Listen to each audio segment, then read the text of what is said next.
Imagine this. The lights dim, the air grows heavy, and a voice cuts through the silence with words that strike like a knife. What kind of mother would steal the man her own daughter planned to marry? This is not a rumor whispered in dark corners. This is not a fictional tale crafted for cheap drama. This is a disturbing reality, a story so twisted and raw that once you hear it, you may never look at family, loyalty, or even love in the same way again. From the outside, the picture looks perfect. A daughter in love, preparing to spend the rest of her life with the man of her dreams.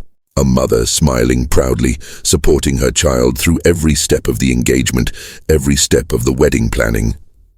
But beneath that surface lies a storm no one could see coming. A mother's hidden desires, a fiancé caught in a web of temptation, and a daughter left standing in the wreckage of a betrayal deeper than words can ever capture. Think about betrayal for a moment. Friends betray friends, lovers betray lovers, but when betrayal comes from your own blood, from the very person who gave you life, the wound cuts far beyond the heart. It reaches the soul. It's not just a love triangle, it's a fracture in the very foundation of trust that binds a family together. Tonight, you're about to step into the shadows of this family's darkest secret.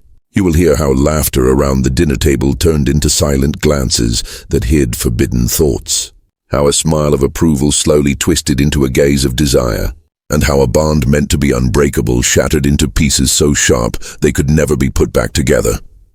This is not just about a mother and her daughter. This is about the dangerous corners of human psychology, the way obsession can disguise itself as affection, the way desire can poison loyalty, and the way one choice can destroy multiple lives forever. As we dive into this story, I want you to ask yourself, if the person you trusted most betrayed you in the most intimate way possible, would you ever recover? Would you ever forgive? Or would the scars remain etched so deeply into your soul that they define you for the rest of your life? Stay with me as we unravel one of the most disturbing family stories you will ever hear. What begins as a tale of love and celebration will descend into secrecy, lies, and betrayal so raw it will leave you questioning the true nature of human desire. By the end of this story, you may look at the word family with a new kind of caution. Because sometimes the greatest danger doesn't come from strangers outside your door. Sometimes it comes from the person sitting right beside you at the dinner table, and in this case, that danger was a mother. At first glance, theirs was the kind of family people envied. A modest suburban home with freshly cut grass, a porch light that always seemed to glow warmly against the evening air, and photographs lining the hallway, smiling faces frozen in time. There was the mother, graceful but strict, the kind of woman who made sure her daughter's hair was neatly brushed before school, who never missed a parent-teacher meeting, who appeared, at least to the outside world, to be the perfect balance of love and discipline. And then there was the daughter, her pride and joy. She was in her early 20s, filled with the kind of optimism that can only belong to someone just stepping into adulthood. She was bright, ambitious, and carried the belief that her mother had always been her greatest ally. They were not just mother and daughter, they were friends, confidants, inseparable. To anyone who watched them together, it was a bond that seemed unshakable. Their lives followed a rhythm that looked enviable. Sunday dinners, laughter in the kitchen, little rituals that only close families share. To the neighbors, they were a portrait of stability, something wholesome in a world where families often fractured and drifted apart. But as with many portraits, the paint was thicker than the truth beneath it. The mother had lived much of her life through her daughter. She carried unspoken regrets, dreams of love that had gone unfulfilled, a youth that had slipped through her fingers too quickly, relationships that had left her cold and bitter. But she buried those emotions under her role as a provider and protector. Outwardly, she was the strong figure, the one who never let her daughter see the cracks. And the daughter, too young to notice the shadows in her mother's eyes, simply believed she was blessed. Blessed with a supportive mother who wanted nothing but the best for her.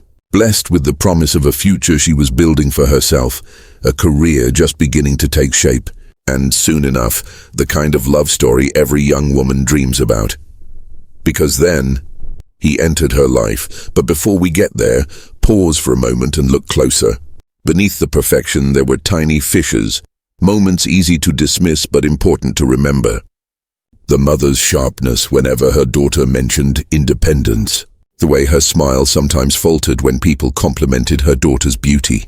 The strange silence that followed whenever the daughter spoke about her dreams of building a life of her own. These weren't glaring warning signs. They were whispers, small enough to ignore, subtle enough to disguise themselves as ordinary quirks of a protective parent. But they were there like faint cracks in a dam, and every crack has the potential to grow. The family lived in an emotional ecosystem where the daughter's joy had become the mother's identity. When her daughter succeeded, she felt alive. When her daughter stumbled, she felt wounded herself. On the surface, it looked like devotion. But in truth, it was dependency, a dangerous, silent one. That dependency grew as the daughter blossomed into a young woman. She was smart, attractive, and eager to make her own way in the world. Men noticed her. Opportunities came her way.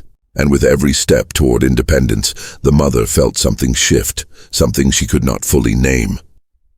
It was as though her daughter's freedom meant her own irrelevance, yet the mother smiled.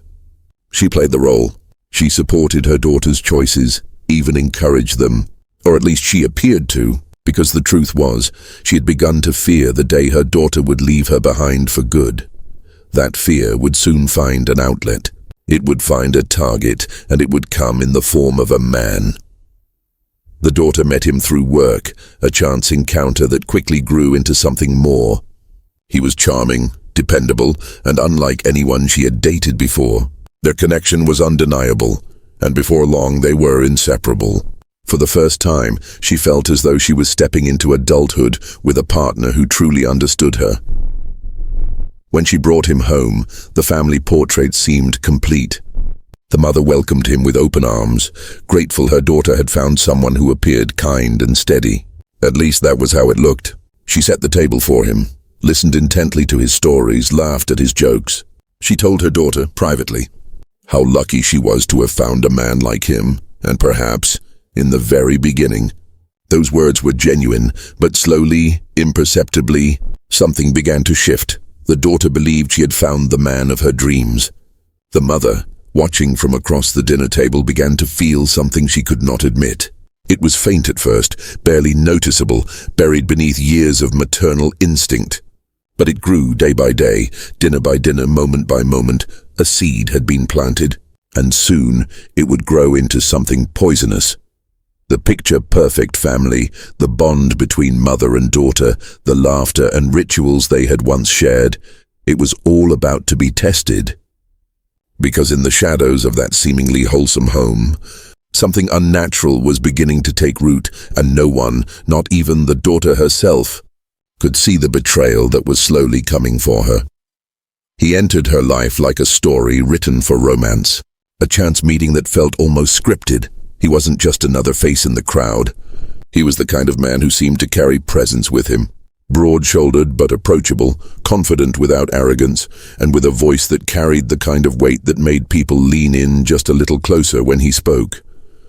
For the daughter, it was more than attraction. It was recognition, as if she had stumbled into the orbit of someone she had been destined to meet. Their courtship was quick, passionate, and full of the little details that make young love unforgettable. He sent flowers to her office. He held her hand like he never wanted to let go. He looked at her as though the rest of the world didn't exist. It wasn't long before she brought him home, eager for her mother, the most important person in her life, to meet the man she believed would become her husband. The first dinner was warm, filled with laughter and stories.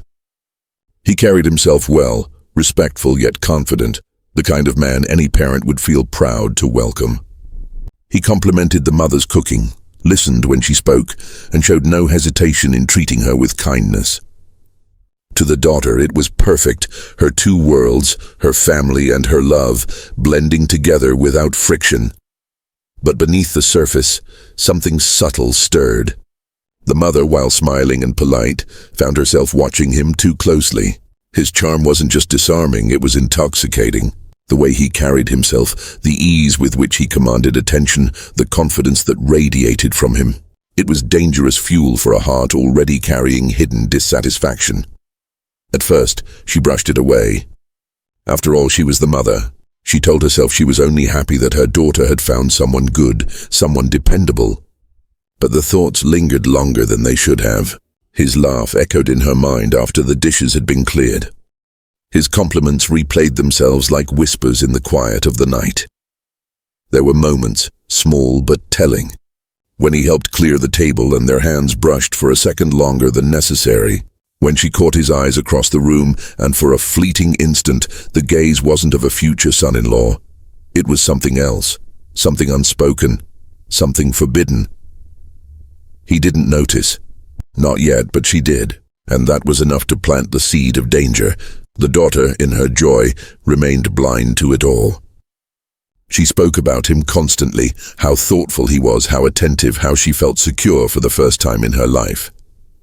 She told her mother of their plans, of the places they wanted to travel, of the wedding they dreamed of.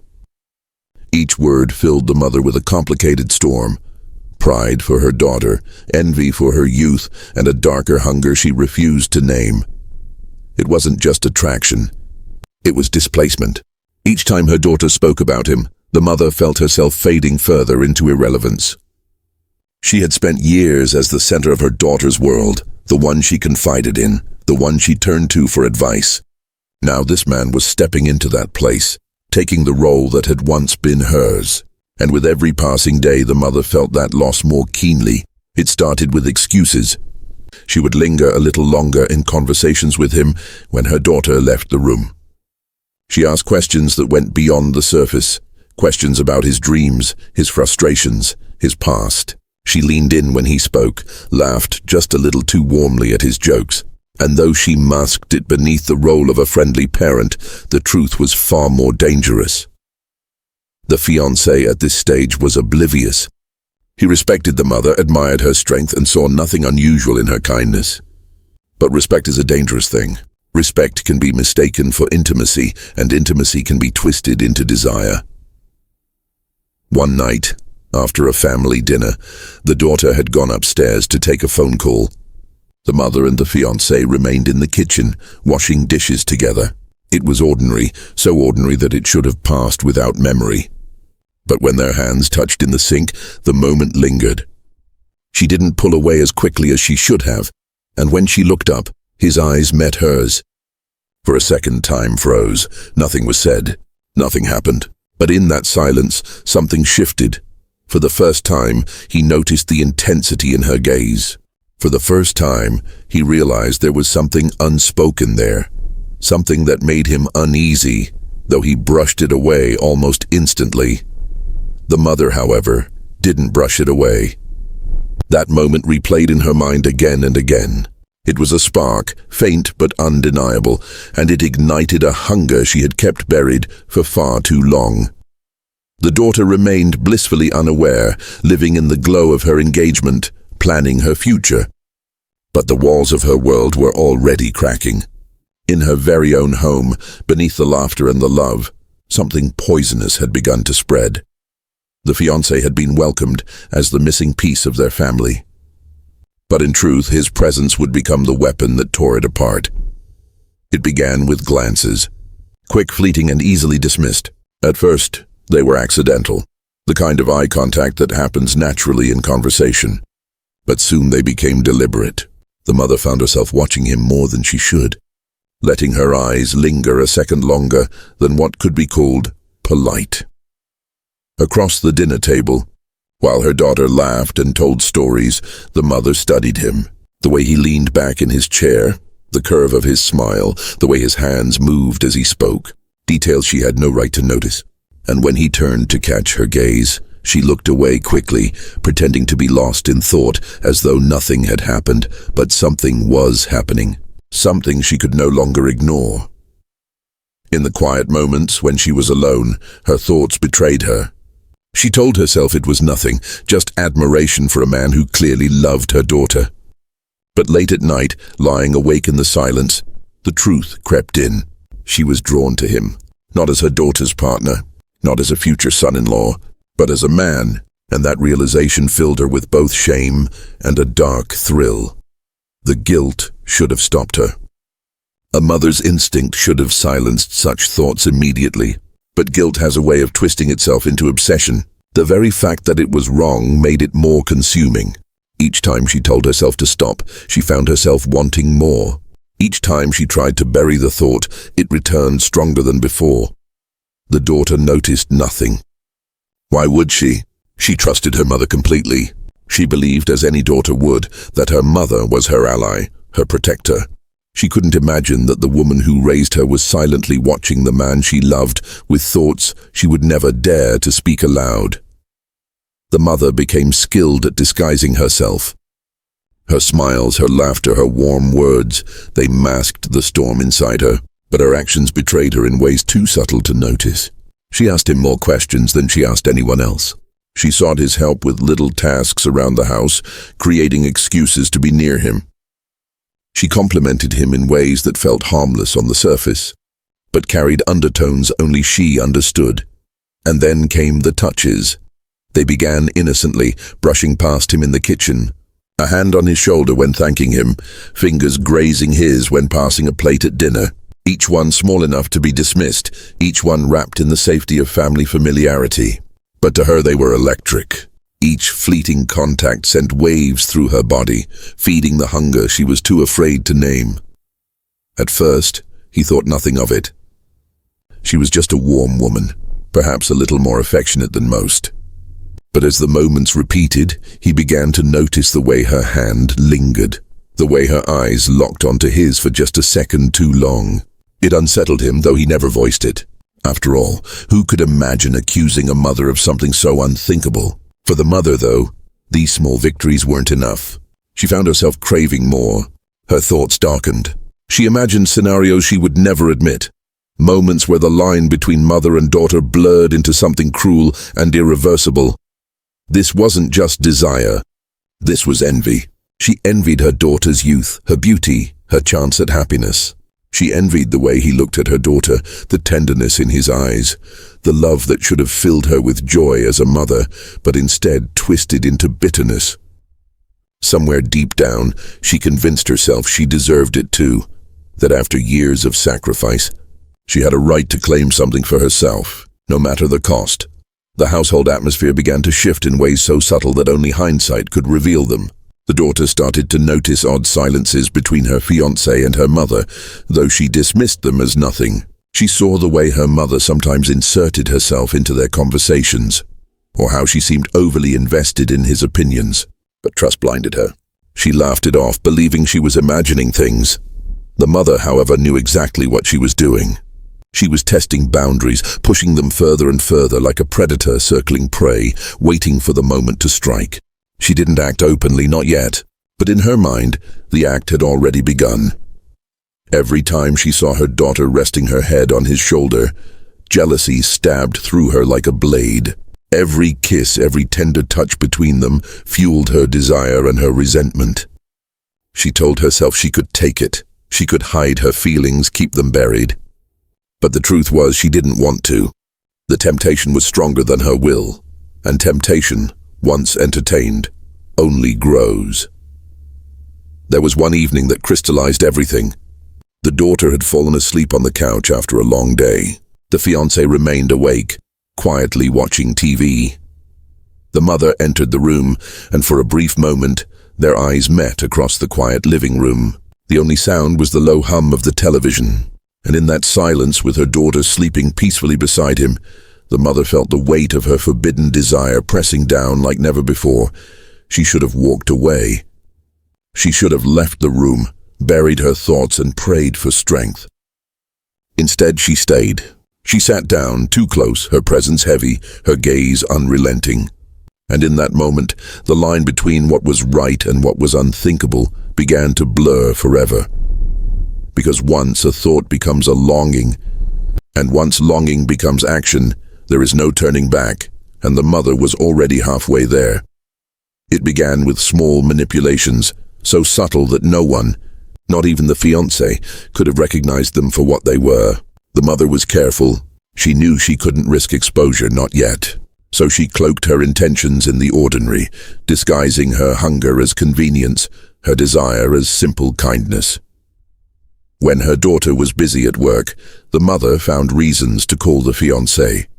She would pretend it was about something mundane, help with a home repair, advice about a purchase, or even a question about her daughter's preferences. Each excuse harmless on its own, but together they formed a pattern. She was building private moments, fragments of time where it was just the two of them. At first, he didn't suspect a thing. He thought she was simply a caring mother who wanted the best for her daughter. He admired her independence, her ability to manage everything with quiet strength. When she asked for help, he saw it as natural. After all, wasn't he becoming part of the family?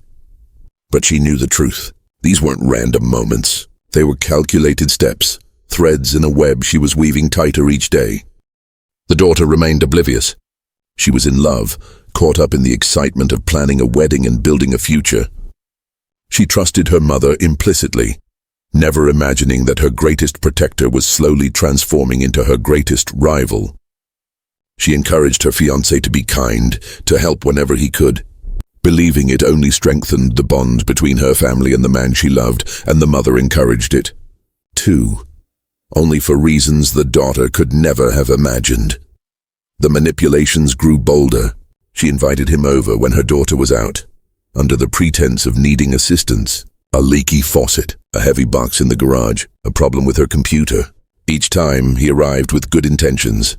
Each time she found ways to stretch the moment longer than necessary, offering him a drink afterward, sitting too close while they talked, laughing at his jokes with a warmth that felt just a little too personal.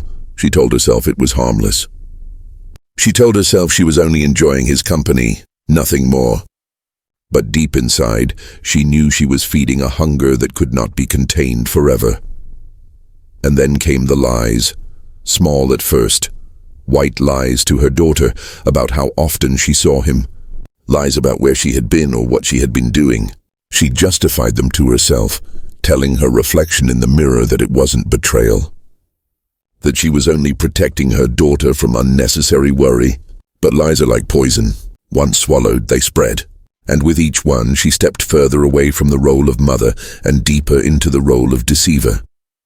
The fiancé began to sense something he couldn't quite define. The way she looked at him sometimes unsettled him. The way she found excuses to touch his arm, to lean just a little too close, made him uneasy, but he brushed it aside. How could he possibly accuse his fiancé's mother of inappropriate intentions? Surely he was imagining things. Surely it was nothing. But it wasn't nothing, because in her mind, the fantasy was already alive. At night, she replayed every glance, every smile, every accidental touch, until it no longer felt accidental at all. She convinced herself he felt it too, that beneath his politeness, beneath his hesitation, there was a spark he was too afraid to admit. She built entire narratives in her mind, twisting his every action into proof that her desires weren't one-sided. Meanwhile, her daughter noticed the changes without recognizing their meaning. She noticed her mother's increased interest in her fiancé, the way she asked about his schedule, his hobbies, his plans. She noticed the laughter they sometimes shared when she walked into her room, but she dismissed it all. In her eyes, it was only natural. Her mother and her fiancé were becoming close. Wasn't that what she had always wanted? For her family and her partner to blend seamlessly together? The truth was far darker. The mother wasn't just building closeness. She was constructing a trap. With each favor, each shared secret, each private moment, she was pulling him deeper into her orbit. She wanted him to feel comfortable around her, to lower his guard, to see her not as a distant authority figure but as someone closer. Someone who understood him in ways her daughter never could. And slowly, piece by piece, it began to work. Not because he wanted it to, but because her persistence eroded the walls between them. He started confiding in her, small things at first, stress from work, little frustrations in life. She listened intently, offering comfort, offering advice, offering him something that felt like understanding. And though he never saw it for what it was, she knew. She knew she was no longer just his fiancé's mother. She was becoming his confidant. That shift was everything she needed, because once trust is established, betrayal can slip through unnoticed, and with every day that passed, the line between what was right and what was forbidden blurred further. The mother was no longer just watching from the shadows. She was stepping into the light, taking risks, and weaving deception so tightly around them that escape seemed impossible. The daughter's wedding dress hung in her closet. Untouched, waiting for a future she could not yet see, was slipping away. Invitations had been chosen. Plans were being made. To her, the story was one of love and celebration, but in reality, it was already a tragedy, because behind the smiles, the laughter, and the carefully chosen words, betrayal had already taken root, and soon, it would grow into something neither she nor her fiancé could escape. It happened on a night that seemed at first completely ordinary.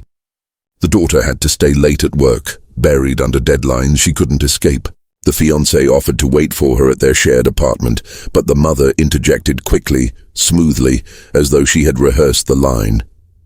"Why don't you come over for dinner instead? No sense sitting around alone when I already have food prepared." It was practical, innocent, reasonable. He agreed without hesitation. Why wouldn't he? She was his future mother-in-law. He didn't see the gleam in her eyes when he said yes.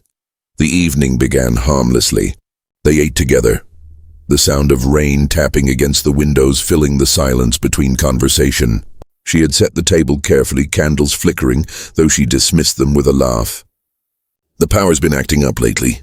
Thought a little candlelight might make things easier if it goes out." But the truth was simpler. She wanted the light soft, forgiving, intimate. As the wine flowed, so did the conversation. He opened up to her more than usual, loosening under the comfort of alcohol and the warmth of her undivided attention. He spoke about his ambitions, his fears, his doubts about being ready for marriage. She listened with a closeness that was almost too much, her eyes fixed on him in a way that made the room feel smaller, the air heavier. And then it happened. At first, it was just a touch. Her hand brushed his as she reached across the table, lingering for a heartbeat too long. He looked up, startled, but she didn't pull away. Instead, she smiled, soft, knowing, dangerous. He froze. The weight of what was happening pressed on him, suffocating. This was wrong. This was madness, and yet he didn't move, because beneath his shock was something else, a curiosity, a forbidden thrill that pulsed through his veins like electricity. She leaned in closer, her voice a whisper now, laced with something he could no longer mistake. "You don't have to pretend with me. I see you, the real you." It was as if a dam inside him broke. He should have stood up. He should have walked out, slammed the door, cut off this twisted moment before it could grow into something worse. But he didn't. Instead, he let her hand stay on his, let the silence between them stretch into something unbearable. And then, in a moment of weakness that would define the rest of their lives, he kissed her. The kiss was hesitant at first, trembling, uncertain. But she pulled him closer, refusing hesitation, refusing restraint. Years of hunger poured into that single act. Years of loneliness and forbidden desire finally unleashed. The kiss deepened, and with it, the line between them shattered forever. By the time it ended, the room no longer felt safe. The air was thick with guilt, with betrayal, with the knowledge that nothing would ever be the same again. He pulled back, breathless, shaking his head. "We can't, this isn't right." But she didn't release him. Her hand gripped his wrist tightly, her eyes burning into his. "Don't lie to yourself. You feel it too." And he did. That was the problem. That night became the first of many. Each time they promised themselves it would never happen again. Each time they swore it was a mistake, something to be buried and forgotten. But desire doesn't obey reason, and secrecy only made the fire burn hotter. The stolen kisses turned into embraces, the embraces into nights together. What began as one reckless moment spiraled into a full-blown affair. They moved like ghosts in the shadows, hiding from the daughter's eyes, pretending to be the people they were supposed to be. But behind closed doors they became something else entirely, two people bound not by love, but by obsession and betrayal. The fiancé's guilt grew heavier with each passing day. He looked at his fiancée, the woman he was supposed to marry, and felt sick with shame. But he couldn't stop. He told himself he was trapped, manipulated, seduced. And perhaps that was true. But deep inside, he knew he had crossed the line willingly. The mother, meanwhile, only grew bolder. The more she tasted of him, the more she convinced herself he belonged to her, not her daughter. She spun lies more easily now, crafted alibis without hesitation. She watched her daughter smile, plan her wedding, dream of a future, and she told herself it was all meaningless. Because in her mind, the fiancé had already chosen, but in reality, he hadn't chosen at all.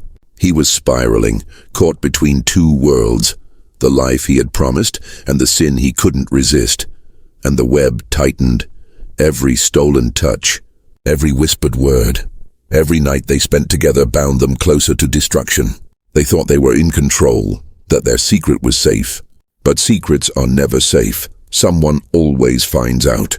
And when the truth begins to surface, it destroys not only the guilty, but everyone around them. The daughter still wore her engagement ring proudly, still believed in a future that was already crumbling beneath her feet.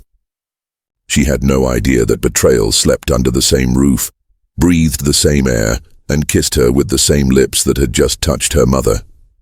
The tragedy was already in motion.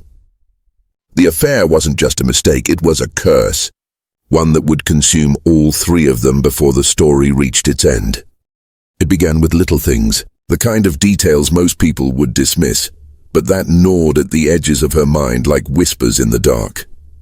At first, it was timing. Her fiancé seemed to have endless reasons to stop by her mother's house.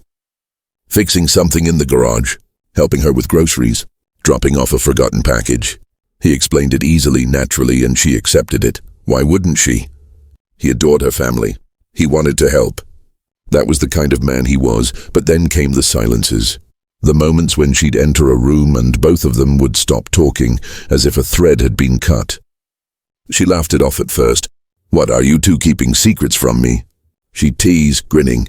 They'd smile too, but their smiles felt stiff, too rehearsed. Still, she pushed the thought aside. Her mother was her best friend. Her fiancé was the love of her life. Together, they were the people she trusted most in the world. Doubting them felt like doubting the foundation of her own existence. And yet, the cracks widened. One night, she found her fiancé's shirt in her mother's laundry basket.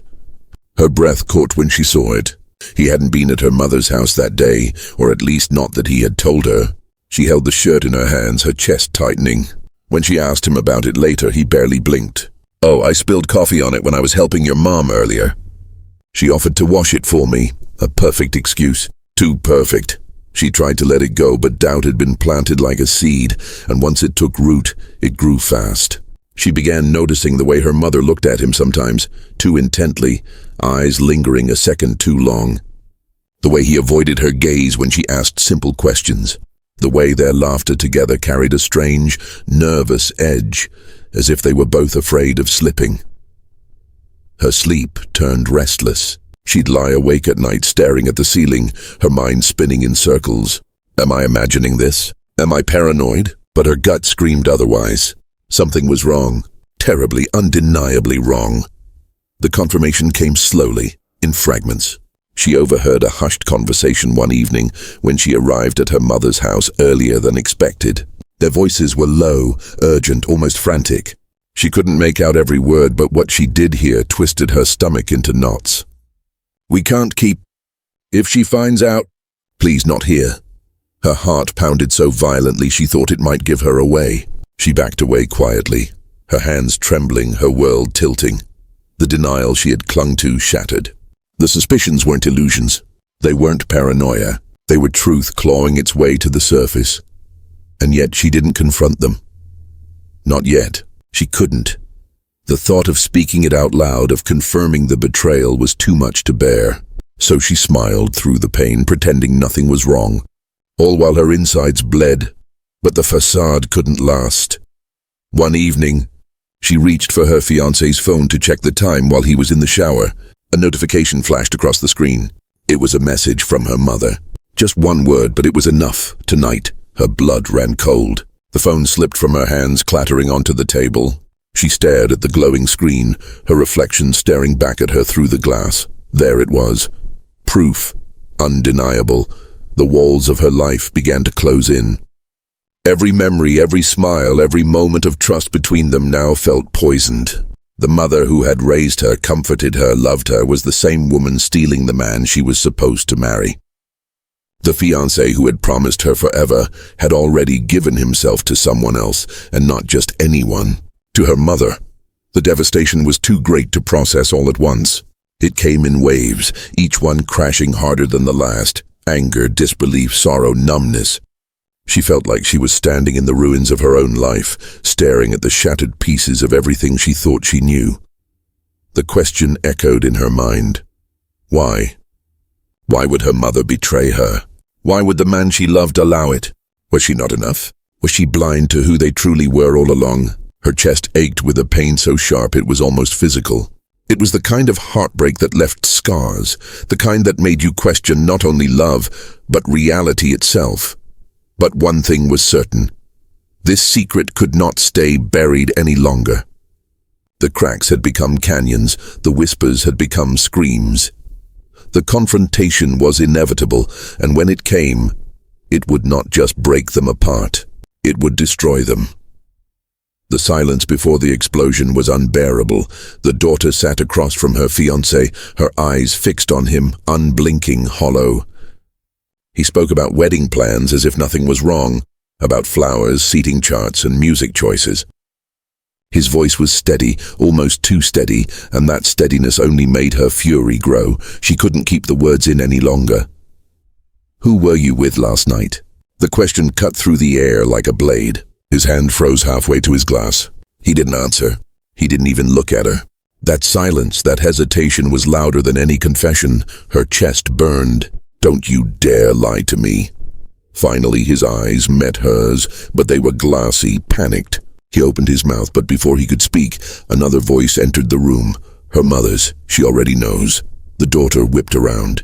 Her mother stood in the doorway, her face pale but defiant, her arms crossed as though preparing for battle. The fiancé's jaw tightened, his breath catching.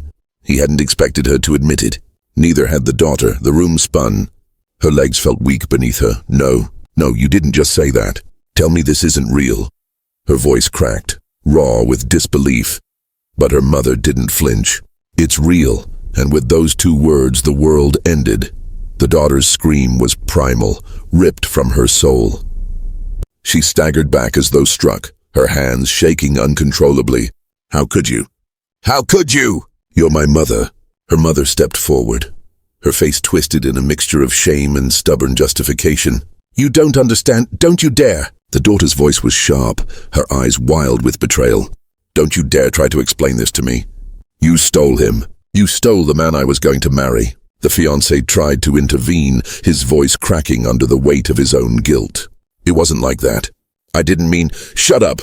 she screamed, the sound shaking the walls. "Don't you speak to me. You were supposed to love me. You promised me forever. And you chose her? My own mother." Tears streamed down her face, but behind them was pure, burning rage. The mother reached for her, desperate, her voice trembling. It just happened. I didn't plan it. I didn't want to hurt you. But you have to understand, I've been lonely. I've been invisible for so long, and he made me feel alive again." The daughter recoiled as though slapped. "Alive? You destroyed me to feel alive? You tore your own daughter apart just to feel young again? To feel desired?" Her words hit like daggers, and for the first time the mother faltered. Her shoulders slumped, her eyes wet with shame. But still, she didn't deny it. She couldn't. The fiancé buried his face in his hands, shaking, muttering, "I'm sorry. I'm so sorry." Over and over like a broken record. But his apologies were meaningless, empty echoes in the wreckage he had helped create. The daughter turned on him, her voice a roar. "You looked me in the eyes every day and told me you loved me. And all the while you were crawling into bed with her. You disgust me." The tension in the room thickened, suffocating, until it felt like no one could breathe. Then came the collapse. The daughter dropped to her knees, sobbing, her body shaking violently. "You were supposed to be my family. Both of you. You were supposed to protect me, not destroy me. The sight broke something in the mother. She knelt down too, reaching out with trembling hands. Please forgive me. I made a mistake. I don't want to lose you." But the daughter jerked away, her eyes filled with a venom she had never felt before. "You already lost me. Both of you did. You'll never get me back." The fiancé tried once more, his voice desperate. "Please, we can fix this." The daughter snapped her head toward him, her face a mask of fury. "Fix this? You can't fix this. You can't unsleep with my mother. You can't unshatter my heart. You can't fix betrayal this deep. There's no coming back." The finality in her tone silenced them both. The mother wept openly now, clutching her chest as though her own heart was breaking. The fiancé sat in stunned silence, his face pale, his future disintegrating before his eyes. And the daughter, she stood, wiping her tears, her voice low but steady, carved from stone. "I don't ever want to see either of you again." She walked out, slamming the door behind her, leaving the two of them alone in the wreckage of what they had done. The silence that followed was worse than the screaming. It was the silence of something truly dead: trust, family, love, all buried beneath the weight of betrayal, and nothing ever again would bring it back. When the door slammed shut, it was more than just wood and hinges rattling. It was the sound of finality, of a family splintering into irreparable shards. The daughter's footsteps faded into the night, leaving behind only silence, and silence now was unbearable. The mother collapsed into a chair, her face buried in her hands, sobbing. For years she had been the center of her daughter's world, her protector, her confidant. Now, with one selfish choice, she had transformed into her greatest enemy. No amount of excuses or tears could erase the look in her daughter's eyes, that mixture of heartbreak and disgust that would haunt her forever. The fiancé sat across the room, pale, trembling, staring into nothing. He felt as though the walls were closing in, suffocating him with the weight of what he had done. Shame clung to him like a second skin. He replayed every moment in his mind, the first touch, the first kiss, every secret rendezvous, and each memory struck him like a hammer, reminding him that he had destroyed the one person who trusted him most. In the days that followed, life unraveled quickly. The daughter refused all calls and messages. She moved out of the apartment she once shared with her fiancé, leaving behind nothing but a ring tossed onto the counter. Cold, gleaming, final. For her, the pain was relentless. Nights blurred into one another, sleepless and tear-soaked. The man she loved had betrayed her, but worse, her own mother had. She felt hollow, stripped of the foundations of trust and family. Every memory of her childhood was poisoned now. The laughter, the birthdays, the warmth of her mother's embrace, all of it seemed false, retroactively corrupted by the betrayal. Friends rallied around her, offering sympathy and support, but nothing could fill the void. Betrayal by a stranger could be endured. Betrayal by blood could never heal. She stared into the mirror at a face she barely recognized, eyes darkened by grief, and whispered to herself, "Why wasn't I enough?" The question tore at her soul, a wound that no comfort could mend. For the fiancé, the fallout was equally brutal. He lost everything in an instant. The woman he was supposed to marry, the respect of her family, even the future he had dreamed of. Guilt consumed him. He avoided mirrors because he couldn't face the man staring back at him. Every attempt to reach out was met with silence or fury. He drank heavily, desperate to drown the memories. But no amount of alcohol could numb the truth. He had destroyed the only person who ever believed in him, and then there was the mother. She became a ghost in her own home. The phone stopped ringing. The daughter's absence echoed through every room, every corner filled with reminders of what she had lost. Old photos became unbearable to look at, her child's smile, her child's trust, frozen in time. She found herself staring at them anyway, torturing herself with what could never be restored. The community began to whisper. Neighbors noticed the sudden disappearance of the engagement, the sudden absence of the daughter. Rumors spread, unconfirmed but poisonous. The mother became a figure of scandal, of shame. She isolated herself, drawing the curtains tight, shrinking into the shadows of her house. Loneliness, the very thing she claimed had driven her to sin, now consumed her completely. At night, she would replay the confrontation in her head, her daughter's screams, her tears, her final words, "You'll never get me back." That sentence repeated endlessly, carving itself into her mind until she believed it with every fiber of her being. She had betrayed not only her daughter, but herself. The three of them lived in ruins now. The daughter hollowed by betrayal, the fiancé suffocated by guilt, the mother drowning in shame, each one isolated, broken, trapped in a different form of suffering. There would be no reunion, no healing. Too much had been said. Too much had been done. Some betrayals carve wounds so deep that time cannot close them. And yet life went on. The sun rose. Days passed. The world kept moving forward, indifferent to their tragedy. For the daughter, each day was survival. For the fiancé, each day was punishment. For the mother, each day was silence. This was the true cost of betrayal. Not the fleeting thrill of desire, not the momentary comfort of forbidden passion, but the endless aftermath. The wreckage of lives that once held hope, the shadows that never leave. They had all crossed a line that could never be uncrossed, and now they were each trapped on the other side, staring back at what they had lost, knowing they could never return. And in that knowledge lay the cruelest truth of all, that sometimes the people who are supposed to love us most are the ones who destroy us beyond repair. When the dust finally settles, when the screaming stops and the tears run dry, you're left with silence. But silence doesn't always mean peace. Sometimes silence is where the true horror lives, the echo of betrayal that refuses to fade. This story wasn't about strangers or enemies. It wasn't about people outside the circle of trust. It was about family, about blood, about the people we are taught to believe will never turn on us. And that is what makes it so disturbing. Because when betrayal comes from within, it destroys more than just relationships. It destroys the very idea of safety itself. Think about it. How do you heal from something like this? How do you look at your mother the same way again, when the woman who gave you life also took away the love of your life? How do you trust another partner when the one who promised forever proved their loyalty could be swayed by temptation and lust? The daughter's world didn't just collapse, it was poisoned. Her memories became infected, her trust shattered. Even if she finds love again one day, there will always be a shadow, a question in the back of her mind. Could it happen again? Will someone else betray me too? For the fiancé, the shame became his prison. He wasn't just unfaithful, he was unfaithful in the most unforgivable way imaginable. His betrayal wasn't simply an act of lust, but an act that obliterated an entire family bond. He destroyed not one but two women, the one he promised to love and the one who should have been untouchable. No matter how many apologies he whispers into the void, he knows the truth.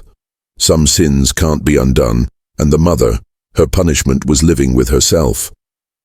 In chasing the illusion of youth, of passion, of feeling desired, she sacrificed the one thing she could never replace: her daughter's trust.